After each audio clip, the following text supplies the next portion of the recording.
cami müezzini ve aynı zamanda da engelli koordinatörümüz olan Ali Çelik hocamıza bu nezih konuşmasından dolayı çok teşekkür ediyoruz. Amca gel.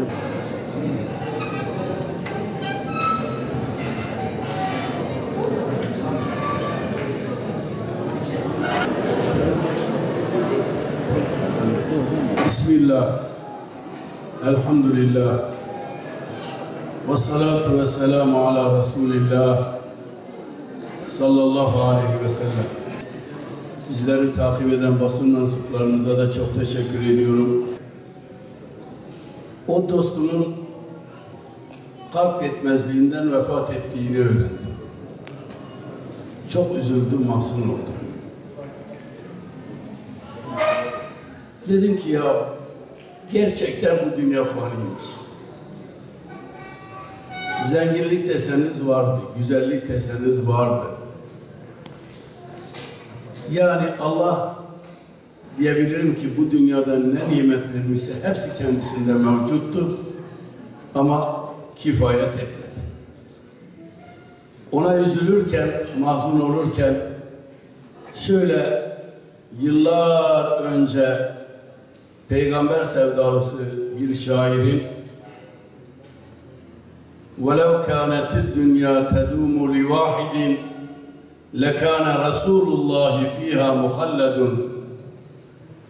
dediğini ve bu dünyanın kimseye kalmayacağını, bu dünyada birisinin ebedi kalması gerekseydi, Efendimiz sallallahu aleyhi ve sellemin bu dünyada ebedi olması gerektiğini ifade eden o sözlerini işittikten sonra teselli buldu.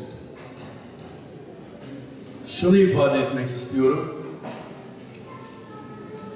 Bu dünya hiçbir şekilde, hiçbir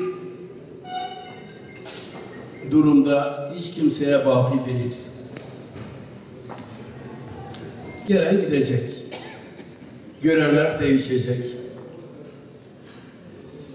Makamlar değişecek.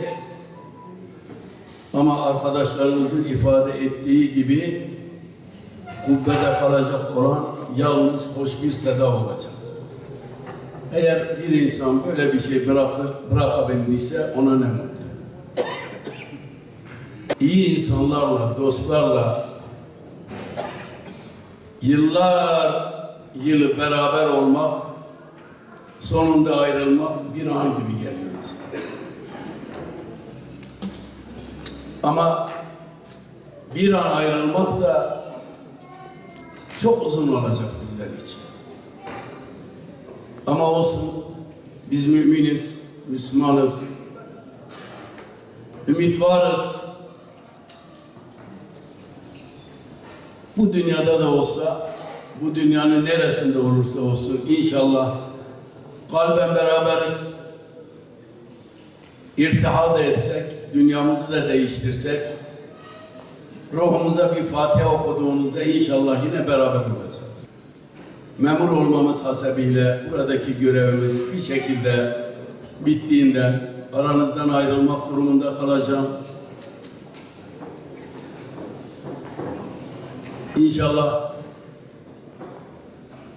doğup büyüdüğüm ilimiz olan Van'a yerleşeceğim. Bundan sonraki hayatımızı orada idame ettirmeye gayret edeceğim. Sürçülisan ettiysem affoluna diyorum. Yüce Rabbim hayırlı bereketli ömürler versin inşallah.